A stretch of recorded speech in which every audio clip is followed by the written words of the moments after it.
Okay. Okay, everybody. I know it's noon. That's 12 o'clock. Is that AM or PM, Chris? PM. 12 o'clock PM. That means we're starting the PM time. What does PM stand for, Minnie? Post midnight? I don't know. It's not prime meridian, is it? Oh, thank you. Post meridian? Maybe. Okay, we will figure that out. Everybody's like online going, what the heck are they talking about? Hey, it's Festool Live, baby. It's Festool Friday, and we got a lot planned for you today. Okay, we're going to play a little game today as we do Festool Live. Guess, and don't say anything, everybody. Guess what the word of the day is as we go through this.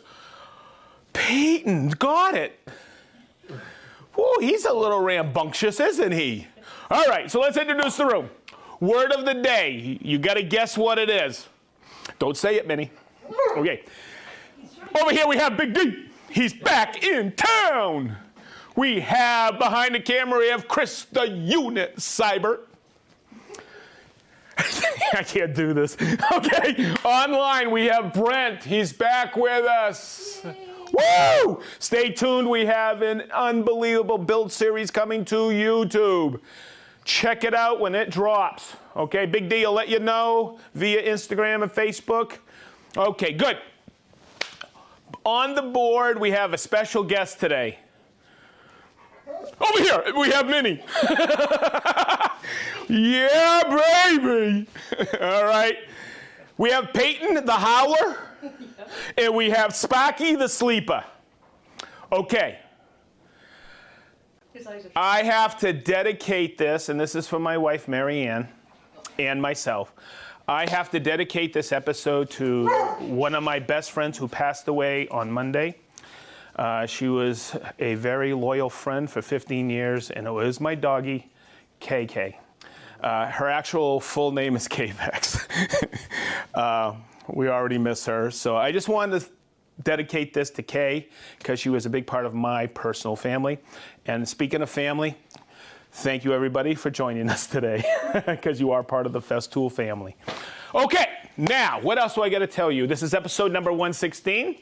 Has anybody guessed the word yet? No? Because I haven't said it. Inside joke, but you'll understand in a few minutes. Okay, don't forget this is YouTube. This will also live on Facebook and Instagram. Depends on what platform and what you can recommend to your friends. Make sure everybody you know subscribes to Facebook and YouTube. Please hit the notification bell so you don't miss this again. And also Instagram. Follow us on Instagram. Did that sound good, Big D? Sounds good. Okay, did I cover everything, Minnie? I believe you did. Okay, I thought that was... Usually, I think doing this, it's pretty intuitive. Hashtag intuitive. Okay. All right. Let's see. What am I doing today? Oh, I'm going to call somebody else out. I haven't seen him in a few years. He was a colleague here at Festool, and I actually did my first training with him. His name was Larry Smith. And Larry was our representative for Festool up in Michigan. His territory was huge when I first started here, but he ended up in Michigan where he's from. And him and I, my first training was on a strip mall over here. I'm recollecting a little because I'll never forget, he pulled me aside afterwards. I messed up everything. Everything I trained on was unbelievably bad. But Larry kept saying something, and to this day, it resonates in my head. Festool is all about the little things. So when you saw the title today, possibly, or you'll see it in the future, you'll understand, you know what, the little things with Festool, it may sound simple. It may be intuitive, but all those little things add up. And it all got to the point where we were saying, hey, you want to know something? It's been thought of. We can't think of everything in the beginning when we release a tool, so we continually update our tools, okay? But I'm going to go through what I call some of the things that still to this day shock me. It makes my job a little bit easier, and I'll start right over here. It's the little things. Some of these things I might have covered in the future, Okay, so what we're gonna do is, I mean, not in the future, in the past. So what we're gonna do is we're gonna combine all the little things I probably have covered already, I'm not sure. I know something on the Domino I haven't, so I'll show you that toward the end. So let's talk about this, and it's about recognizing what blade for what.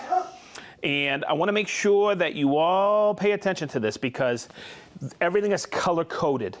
Okay, and it transfers across the gamut. And when I say that, yellow is for wood. These are the TS55s blades, right? Red, you see how they're color-coded? It's for plastics and laminates. Blue is for aluminum, non-ferrous, and green is usually a specialty blade. And this one's for like hardy board. Now, if we jump to the 75, look, yellow. I know those are for wood. Okay, I'll also show you this icon. On the blades that have the panther, that's usually your ripping blade. Okay, of course, red for plastics, and this is a finer tooth blade for the 75. Now, it transfers, look, yellow for the Capex, red for the Capexes, plastic for the Capex. All right, but what I don't know if people remember, because it was such a long time ago episode, we have the exact same thing for our jigsaw blades. Okay, where yellow and gold is for wood, red is for your plastics and laminates. Look at this, steel and non-ferrous, and then your specialty blades. This is carbide grit for fiberglass. This is carbide for really abrasive materials as well. The tips are long wearing. And then this one, it's a knife blade, and that's for foam insulation, cardboard, and stuff like that. So the little things add up over time because of that recognition. When you're going to switch blades, you can just see that really quick and know, okay, oh, it's yellow, it's for wood. Or, oh, I'm cutting plastic. Do I have that red blade with me? And you can check really quick. Believe it or not, it makes a difference, okay, when you're selecting. Now, the other thing over here is the next one is, I know this is the little thing, and Larry always used to say this. When you need to switch a blade on a tool, thank you, Gage. I really appreciate it. When you need to switch the blade, where do you got to go on a traditional circular saw? You got to go where? You got to go back to the case that you threw away, okay, or buried somewhere in the shop or in the truck to find the wrench. Well, with a lot of the Festool tools, we give you onboard tool storage.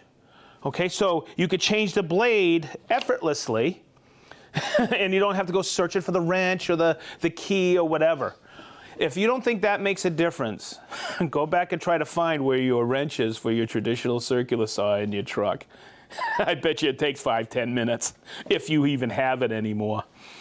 Okay, so we're gonna step over here because this is the one that, oh my goodness gracious, I used to struggle with this until I started working for Festool. I just didn't know. And I still think a lot of people just don't know. So this is the HL850. And if I need to change the blade, there's a 5mm hex stored right back on here. You guys get that common thread going now?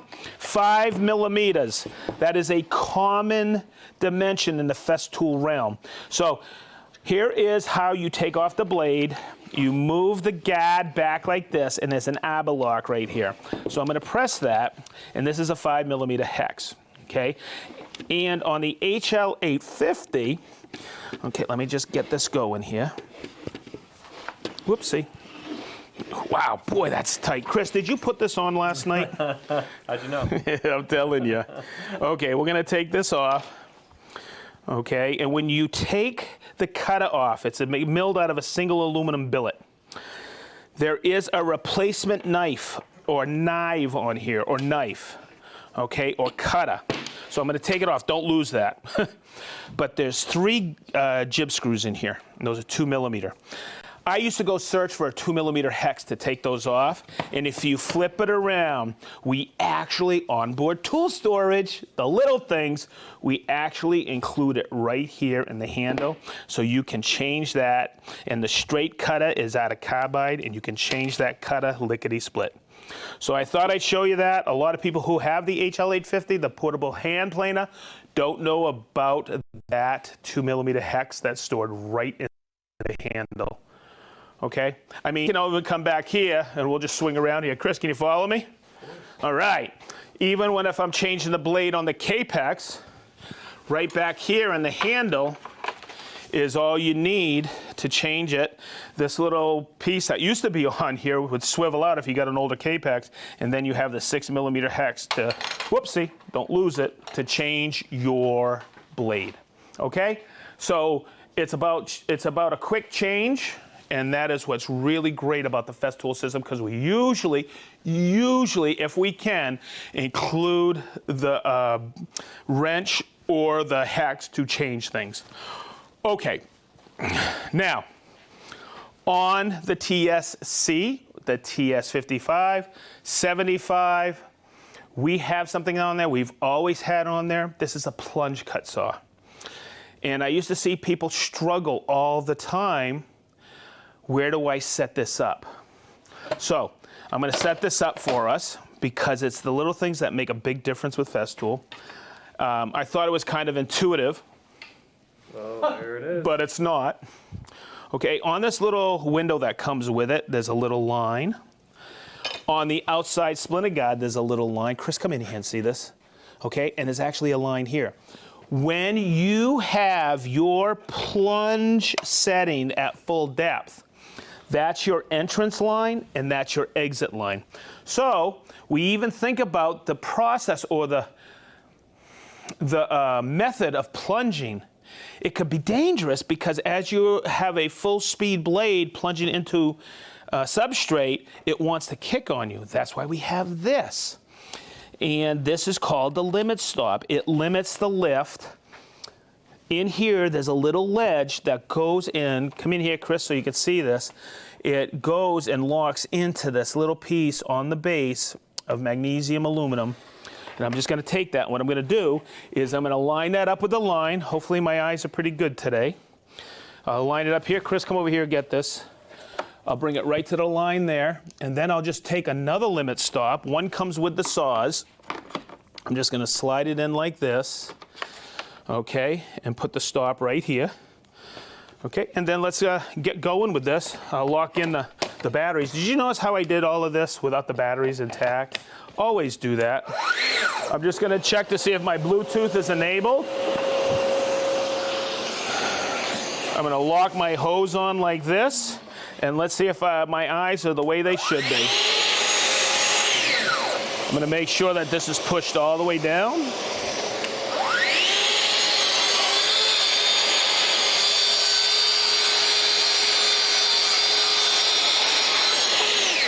And look at that. From point to point, you have a perfect, absolutely perfect plunge cut. And also, what's really important, it's also safe. Anybody can plunge cut effectively and accurate with the Festool track saw system. Okay, so there you go. There's number 2 that I needed to cover. There's another one I wanted to show. Remember I said color coding about the blades? There's also color coding about the pads. So the pad that comes with, this is the Rotex system. That's the black pad. That's the one that's basically, we call soft. It's actually medium. Then we have this one, which is gray. Okay, now it doesn't matter what sander it is, they're all color coded. Okay, so this one here is your super soft. We have one here that's blue. That's the hard pad. And then this one, I showed this in the polishing video. This is for the 6-inch Rotex. It's a little bit smaller, but that's when we put a polishing bonnet or a sponge on there. It doesn't go to the very end. So the green is always your polishing backing pad. So there we go. The other one that I called out recently in a video is the clamp. And when I say the clamp, I'm not going to go elaborately in them, but when I take this one off, I had it set up so I could show you the plunge cut, but if you notice, you see the L part of this profile right here? It's lower than this rib of the track. If I had this up here like this, a lot of people don't know you can reverse it and lock it from underneath. This gets the when I had this plunged earlier, look, see how it's hitting? Chris, you getting this? Okay, so to make sure that the clamp didn't impede my my rip, my plunge, my cut, oh my God. I just reversed it from underneath. I just take it. It's kind of acting like a hold fast. I'll come right under here. Chris, can you get this? Right under here like this, and then I'll come up and lock it. Okay, so there you go. Whew. Look how all these little things are adding up. It's a huge time saving. It also saves you on frustration. Okay, as promised, I'm gonna get back here and we are gonna talk about the Domino.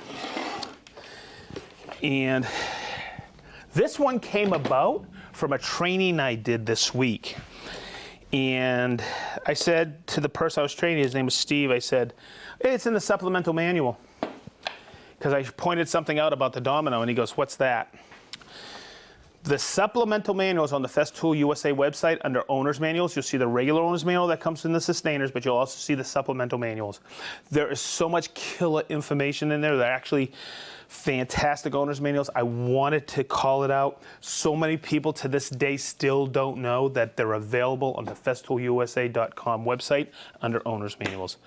That is a little thing that will add up and make your Festool experience much better. Okay, let's talk about this because I see people, or I used to see people struggle with this, and I didn't know about this until about 4 or 5 months after I started with Festool. Okay, I need to plunge and put a domino right here. Okay, that can be problematic. So I'm going to be plunging vertical. So the first thing I'm going to do is I'm going to take the support bracket to give me more support. You see these two little holes here and the two screws, those go right on there. Now it may seem intuitive to just put that on, but I'll make sure it's always on a flat surface. Minnie, what was that word? Surface. Good one. Intuitive. Inside joke, I guess. Okay, so I'm going to put that on first, right? I'm going to use a 5mm bit. I'm going to take it and put it like this. So if I line it up, you all know, and Chris, make sure, I'm going to open this up a bit so you guys can see. There's a center line here, right? That allows me to get this access.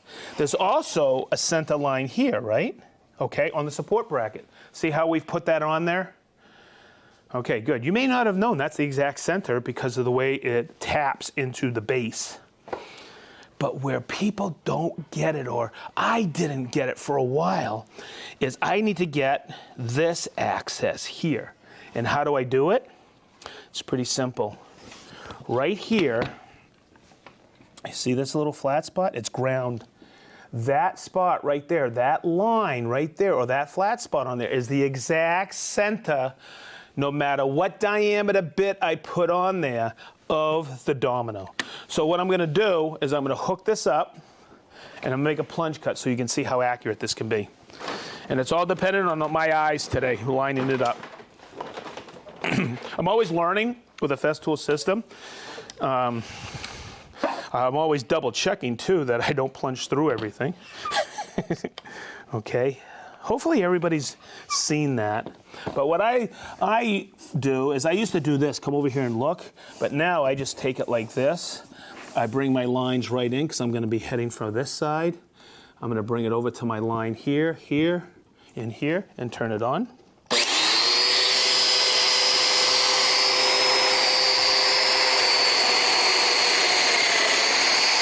And that'll allow me to plunge right in there.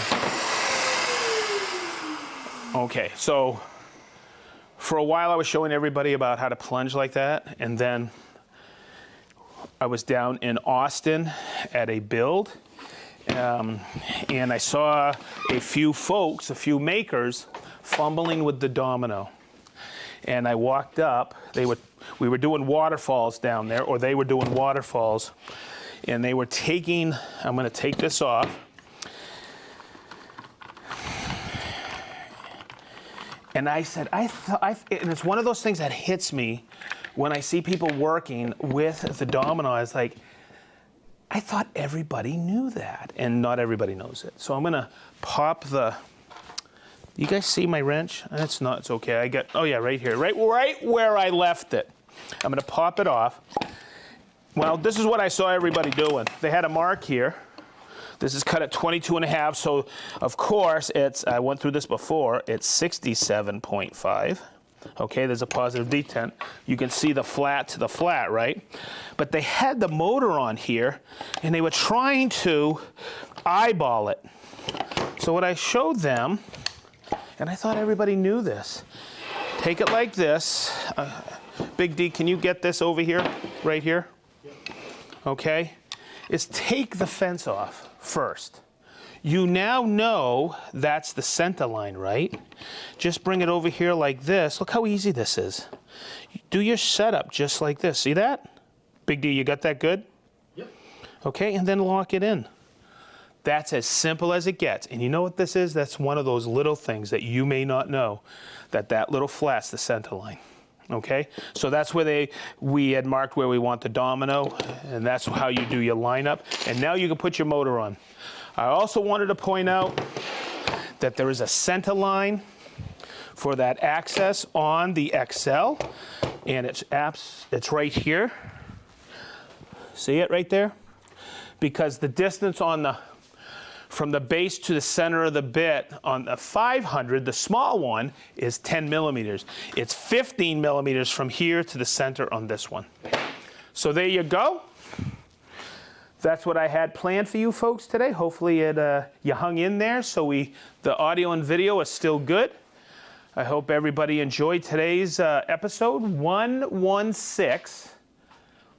Okay, now I gotta mention this, I forgot. I'm going to Ireland. So I will see you in a couple of weeks.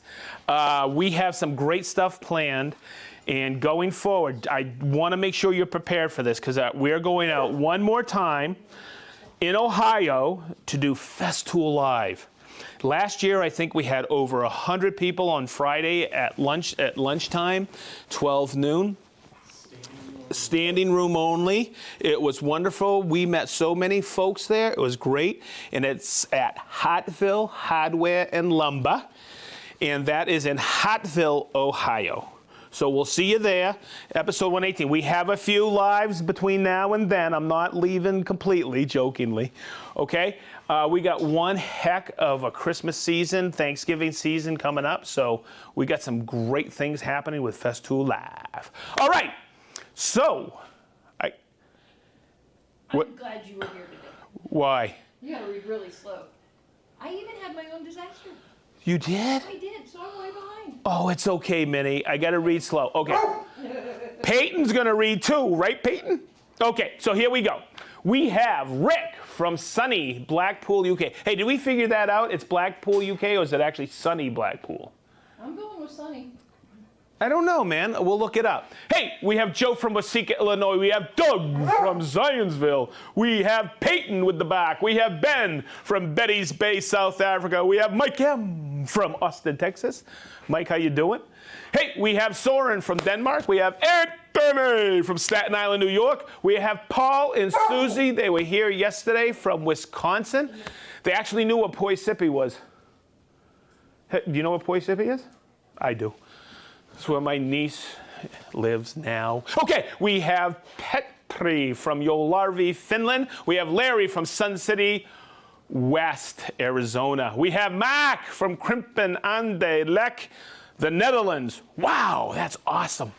Okay, we have Christopher from Tempe, Arizona, Roger from Whitaker's, North Carolina. We have Rod from Steneminson, New Jersey, Matten from Switzerland, Warren from Batavia, Ohio, Chester Chow from Chicago, Jason and Yana, we know you from Granite Falls, Washington, Steve from Bermuda, Michelle from Paris, France.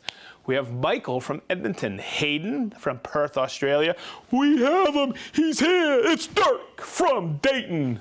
Andy from Enfield, Connecticut. We have Leather by Dragonfly. Russ from Chichester. How you doing? We have Roll from Wolvega, the Netherlands. That's a 2-pack from the Netherlands. Dale from Swaterland Coat, England. Christopher from Malta. Leo from Holland.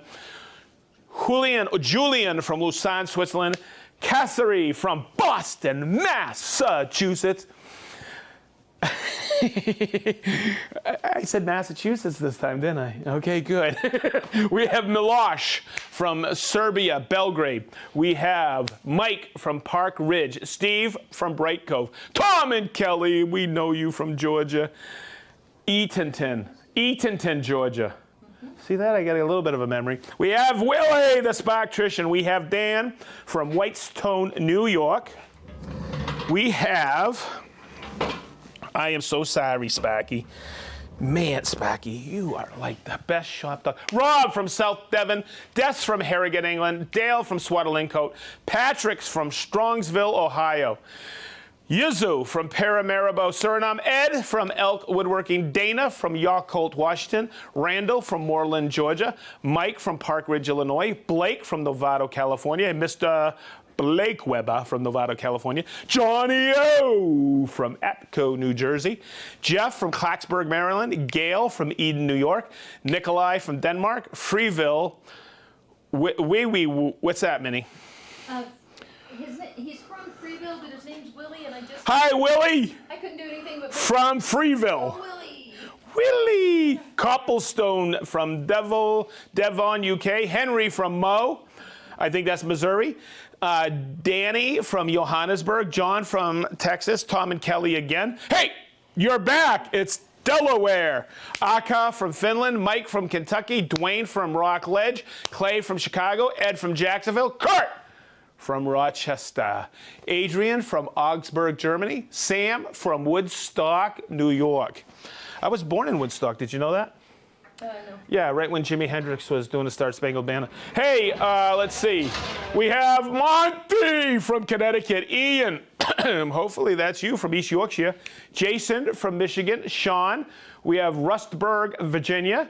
Greg from NMN, Northern Minnesota. Yes. Oh, I'm getting better with it, Minnie. Joe from Akron. Aranzo from Mississauga. Eric from the Netherlands. Wow, a lot of people from the Netherlands. Jason from Puyallup, Washington. Thank you. You're welcome. Poland. Emir from Waterloo, Iowa. Paul from Reading. Minnie, you're still writing on the other side. I am. Keep writing. I'm going to twirl it around again. Keep writing. We have John from Napersville.